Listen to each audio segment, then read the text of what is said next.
Je voudrais commencer par parler de votre père, Khalil Khouré, qui aussi a fait partie avec Nadia Twaini du film Les Murmures Hamassat de Maroun Bardadi. Et on était en train de parler de ça quand on était à l'extérieur, Ouais. qu'une partie de ce film a été tournée ici, à la Maison du Poète. Mhm.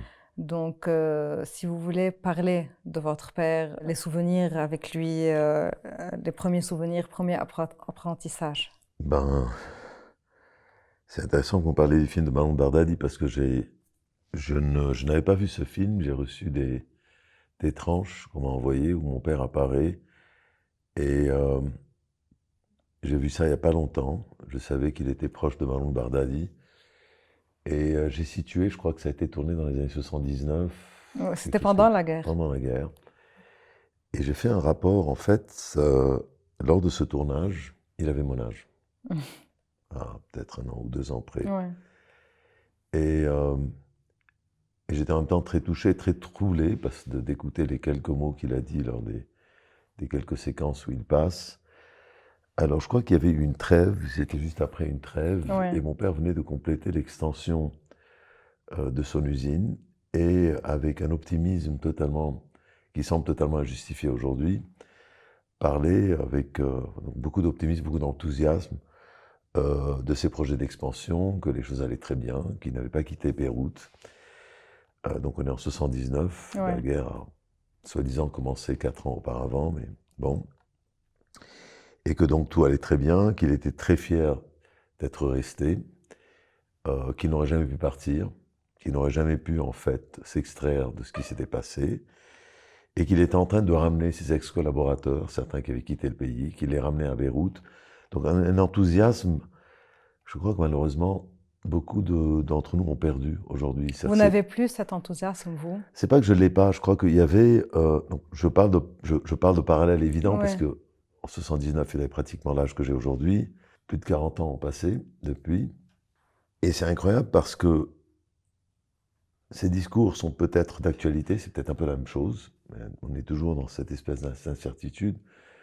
Il y a toujours certains parmi nous qui ont encore un rapport avec le territoire qui est très difficile à expliquer, mais qui sont des liens euh, qui sont parfois inexplicables. Je crois qu'il faisait partie de ces gens-là.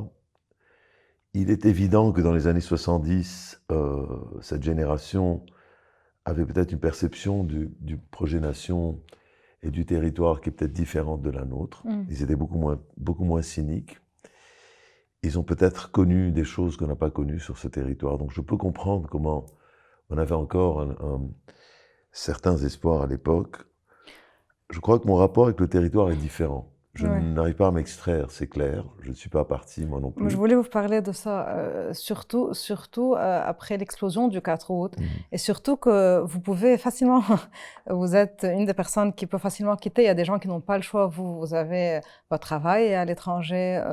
Vous êtes une des personnes les plus renommées à l'étranger dans votre domaine. Donc, comment ça se fait qu'une personne comme vous, après avoir subi l'explosion du 4 août, vous Mhm. êtes toujours libre?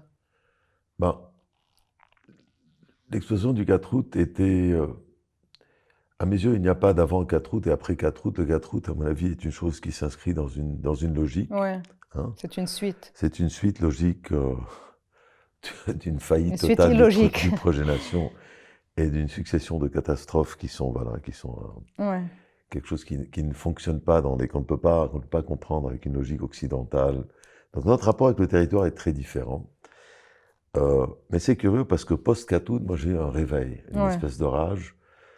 Je n'avais pas du tout envie de partir, au contraire. Donc, il y a certains d'entre nous, je ne suis pas le seul, avaient vraiment été en position presque de combat. Vous avez Je fait crois une que réaction j'ai fait inverse. une réaction inverse, un bond d'énergie incroyable après le 4 août. Je dirais même après le soi-disant accident de 2019, ce qu'on appelle la crise, qui est là Ouais, aussi la crise économique. la suite logique d'une succession en fait de choses qui ont mené à une goutte qui fait déborder le vase.